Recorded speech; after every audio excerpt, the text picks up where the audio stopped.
Hey friends, welcome to 1 Minute with Monét. Balance doesn't happen overnight, but it does happen one intentional minute at a time. This podcast gives you the tools to make it happen. I'm your host, Monét, your favorite concierge and founder of Time Managed LLC. Join me each week for practical tips and real examples to help you manage your lifestyle with ease. Hello, welcome to our next episode.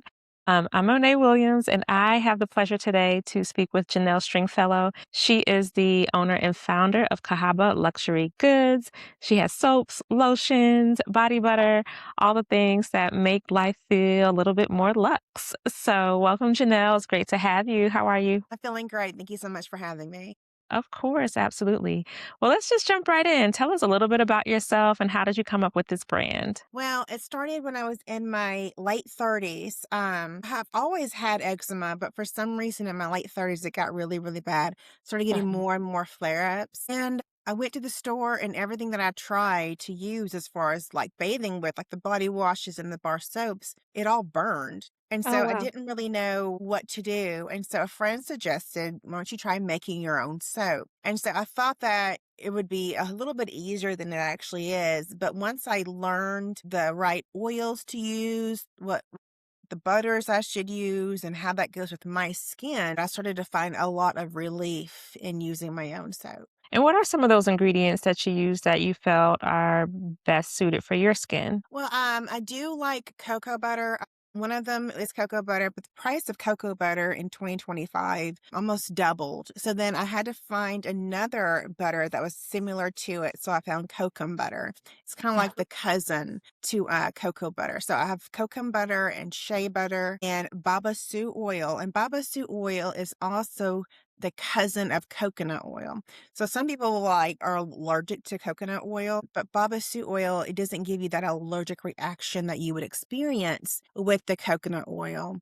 And so that, and then of course, olive oil is always great for your skin. And so Mhm. those combined together with a few other oils and butters really made a really good soap that it doesn't have the best lather in it, but it's a really good moisturizing soap bar. So do you work with lye with your soap? Yeah, all soap has lye. Okay. I know it's a All soap, process. I've met somebody in the past who made her own soap and she was telling me how extensive of a process it is and to use that chemical to create to yeah, create. all soap has lye in it. So people that Mhm. say I don't use lye, they're Mhm. either using a soap, a melting soap that already has lye in it.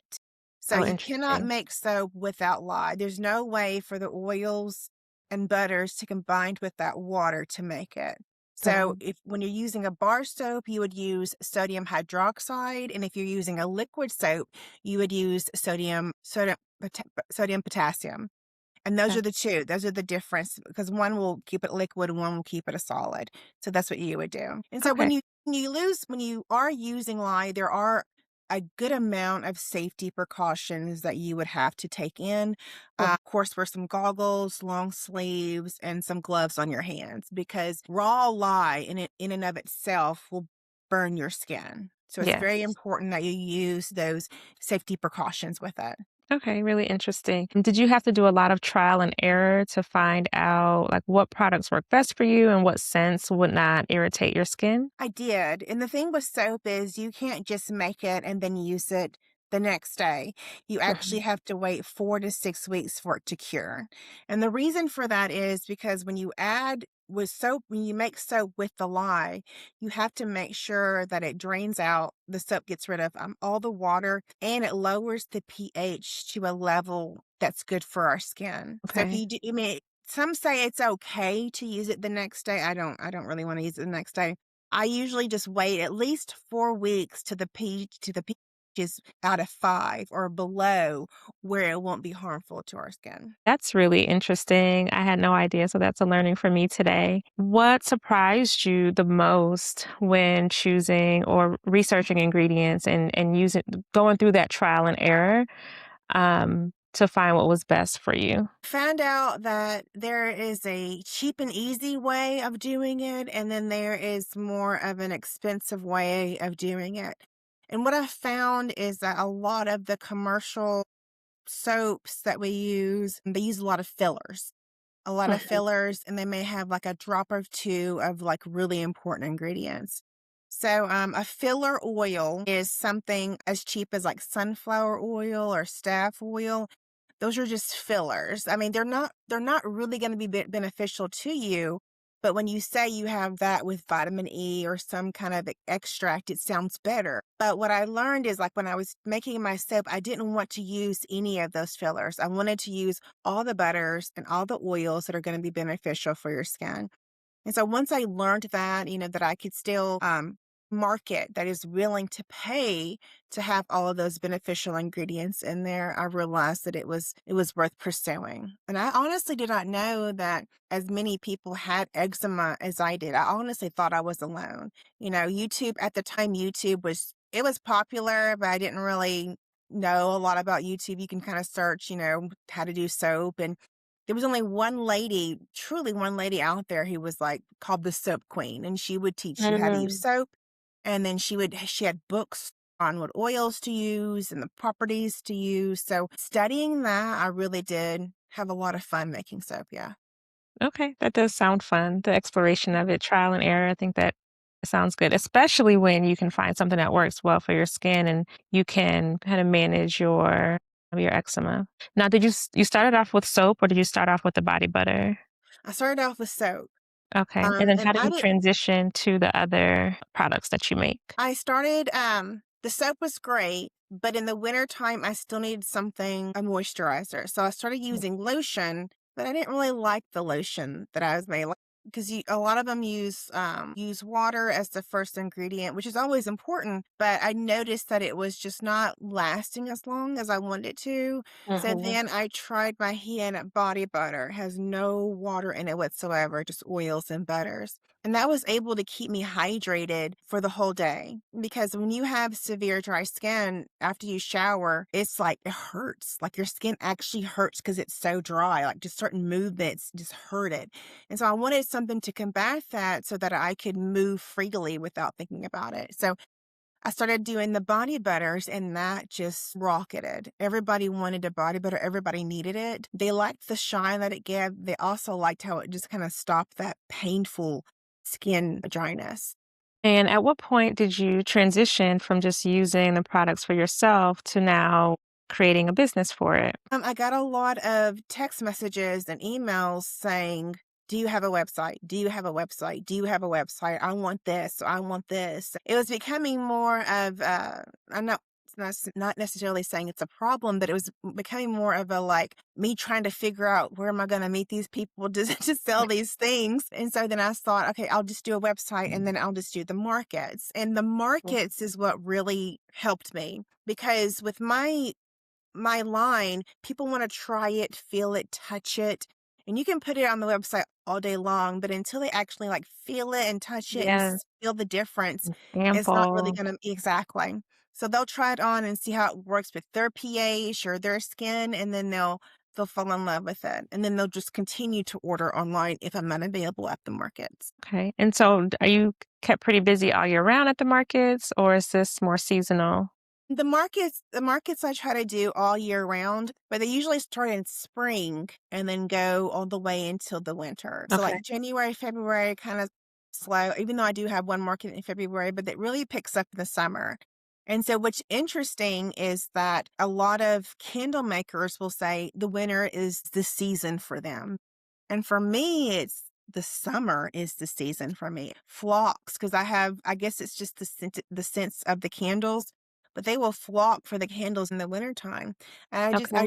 I don't really understand why they just do it. So I try to make sure that I'm there during the summer, spring, and then, fall and winter, of course. Now, do you adjust your scents based on the season? I do. I do Okay. spring and summer. Spring kind of stays the same. Summer, I'll add some newer scents. Seaside Bloom is a good scent all year round, but I'm actually going to add a new scent from my candles this year called Strawberry Lip Gloss, and it just has a very strong, juicy strawberry fragrance to it. So I'm pretty Mhm. excited to add that one. And then I'm going to bring back one that sold out really good. It's called Oak Mountain Driftwood. That one, a lot of the men like the Oak Mountain Driftwood. They love the smell of that one. Another year-round one would be, the butterscotch and bourbon. I Oh. honestly, I thought it was, like, a little bit too manly, but when I Mhm. introduced it again, I guess it's just a different year, women flocked to it a little bit more than men did, so, Okay. I mean, everybody just kinda fluctuates with their thing 'cause sometimes you'll try something and it won't work and then you just try it again in a different area and it'll work differently there. So it's just Mhm. honestly just like, if this doesn't work here, then it should work someplace else. All those scents sound so delicious. I know. I love strawberry too, the scent Mhm. of strawberry and, of course, eating strawberries. Yeah. But I also like some of Mhm. more, like, masculine smells, like your woodsy smells, but when you talked about bourbon and the butterscotch, oh, that just, like, opened up Yeah. my mind to the possibilities of how delicious that could smell. What's your favorite? Everybody asks me that, and honestly, it changes. Okay. I think my all-time favorite is going to be Saturday morning cartoons, and it smells like Fruit Loops. Okay. And it doesn't matter, it just makes you happy. I don't know what it Uh-huh. is. It's a good conversation starter too, because like, when people come over like, "Oh, what does that smell?" "Oh, it's Fruit Loops." You know? But Saturday morning cartoons, everybody loves that can I love it the most. I think that's one of my favorites, and then my second one would be blood orange. Mm, That's a good candle after cleaning. When you okay. clean the kitchen, you clean the living room, you want a lot of candle, blood orange is what you would light. It is just clean and beautiful and elegant. I love that one. Yeah, nice. Um, luxury is a part of your brand. Why is luxury important to you, and what does that mean for your business? Well, I think that everyone should experience a little bit of luxury day. Life Uh-huh. is hard, work is hard, and if you have to drive through traffic to get to work and drive through traffic to get home, you deserve something. You And do. so yeah, and so the bath time is really the time that we can be like, okay, I'm gonna relax, take a hot shower, take a hot bath, Mhm. just a little moment of escape from the stress that we're dealing with.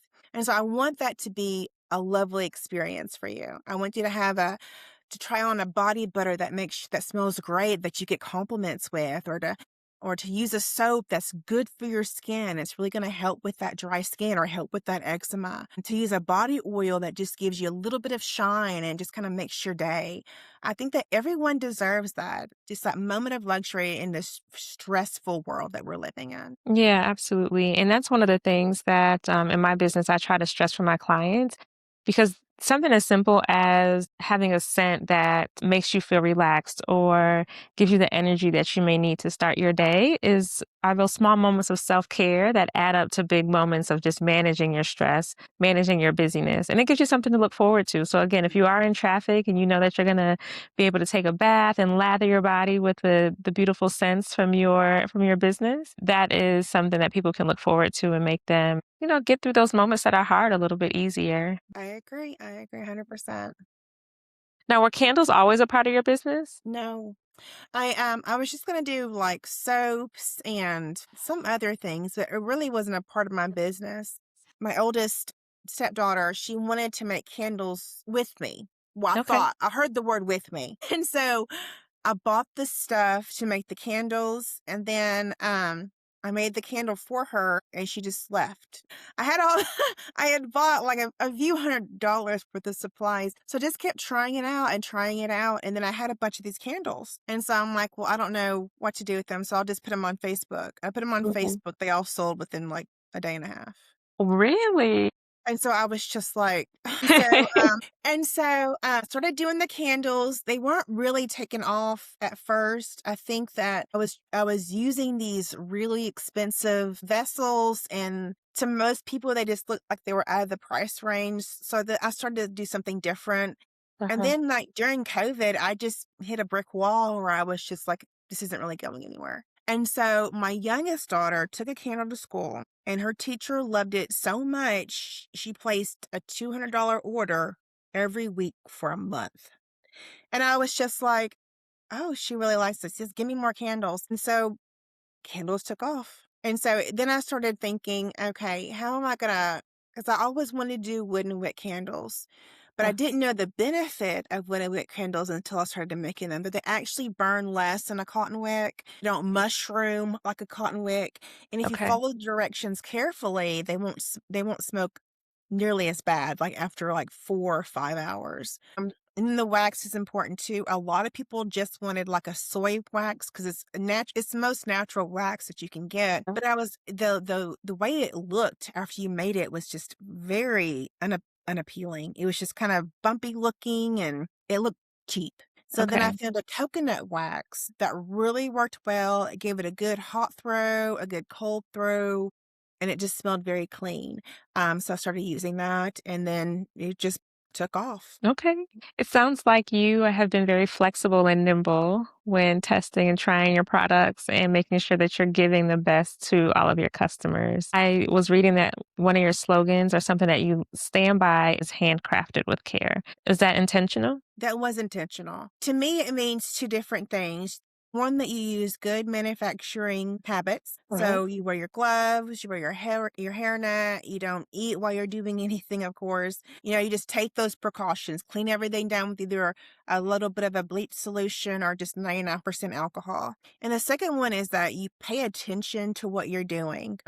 I never want anyone to think, oh, I was in a hurry, so I just threw some things together. I'm very intentional with what I put into the products. That way you have a wonderful experience and I get to give that to you. I want everyone to have a wonderful experience. So I'm very intentional with the products that I use in there and how I make the products. Oh, that's beautiful. And that's good to know. I think when we buy things off the shelf in the store, we don't know the story behind that brand or that product or how it's made. But to know that there's a face behind the brand and the person behind the brand is really taking care to make sure that they're doing a good job to deliver a product that is going to be great for our bodies, that you're putting love into it and the care. I think that's beautiful.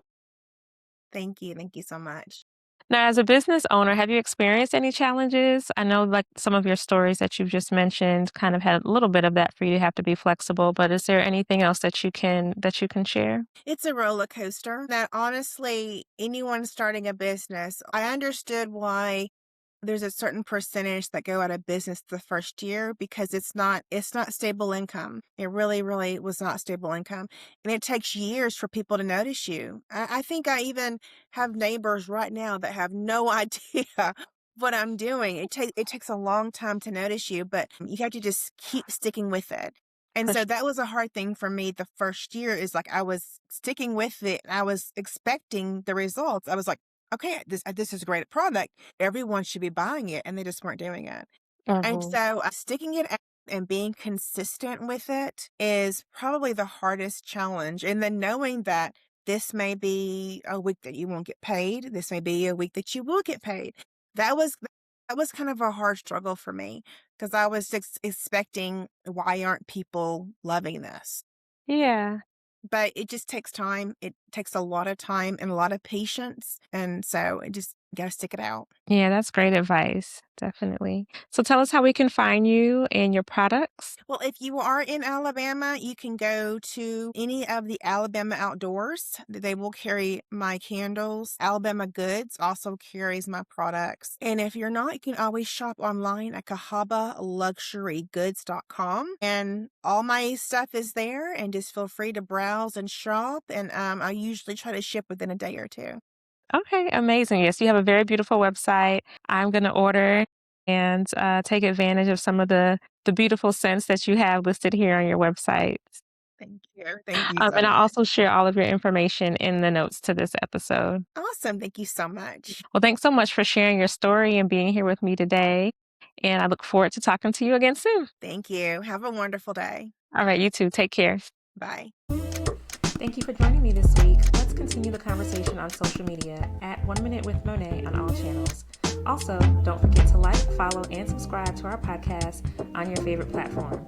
Until next time, be well and be balanced.